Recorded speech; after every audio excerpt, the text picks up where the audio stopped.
মাসব্যাপী পৌর কর্মচারী সংসদের উদ্যোগে মশক নিধন ও পরিষ্কার পরিচ্ছন্নতা কর্মসূচি। মাহিদুল ইসলাম ফরহাদ। চাঁপাইনবাবগঞ্জ জেলা প্রতিনিধি। ছবি চিত্র বিস্তারিত।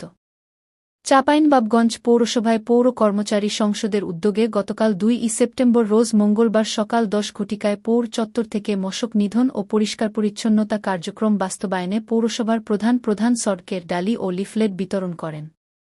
চাঁপাইনবাবগঞ্জ পৌরসভার এই মহৎ কার্যক্রম উদ্বোধন করেন পৌর নির্বাহী কর্মকর্তা মামুন রশিদ।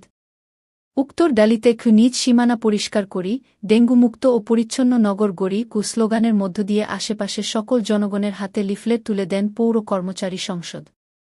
ডালি শেষে পৌরসভায় হলরুমে আলোচনা সভার আয়োজন করেন চাঁপাইনবাবগঞ্জ পৌরসভার পৌর কর্মচারী সংসদ। উক্ত আলোচনা সভায় সভাপতিত্ব করেন চাঁপাইনবাবগঞ্জ পৌরসভার পৌর কর্মচারী সংসদের সভাপতি এনামুল হক। উক্ত আলোচনা সভায় প্রধান অতিথি হিসেবে ছিলেন চাঁপাইনবাবগঞ্জ পৌরসভার নির্বাহী প্রকৌশলী তৌফিকুর ইসলাম। প্রধান অতিথি বক্তব্য দেন চাঁপাইনবাবগঞ্জ পৌরসভার পৌর কর্মচারী সংসদের পক্ষ থেকে মাসব্যাপী পরিষ্কার পরিচ্ছন্নতা ও বর্জ্য অপসারণ কাজ সহ ডেঙ্গু নিধন কার্যক্রম ক্রাস প্রোগ্রাম শুরু হয়েছে। আমাদের সকলের দায়িত্ব পৌরসভাকে সুন্দর রাখা এবং স্বাস্থ্যকর পরিবেশ বজায় রাখা।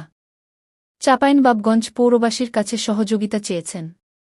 আরও উপস্থিতবর্গ বক্তব্য রাখেন চাঁপাইনবাবগঞ্জ পৌরসভার পৌর কর্মচারী সংসদের সাধারণ সম্পাদক আব্দুল আজিজ খান, চাঁপাইনবাবগঞ্জ পৌরসভার পৌর নির্বাহী কর্মকর্তা মামুন রশিদ সহ উপস্থিত অনেকে বক্তব্য রাখেন।